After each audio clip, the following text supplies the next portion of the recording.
నమో భగవతే వాసుదేవాయ.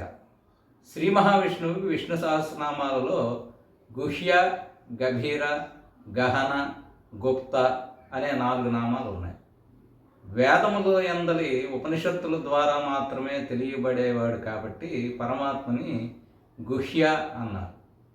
జ్ఞానము, ఐశ్వర్యము, బలము, వీర్యము మొదలైన గుణముల వలన గంభీరముగా ఉండేవాడు కాబట్టి భగవంతుడిని గభీర అని అనడం జరిగింది.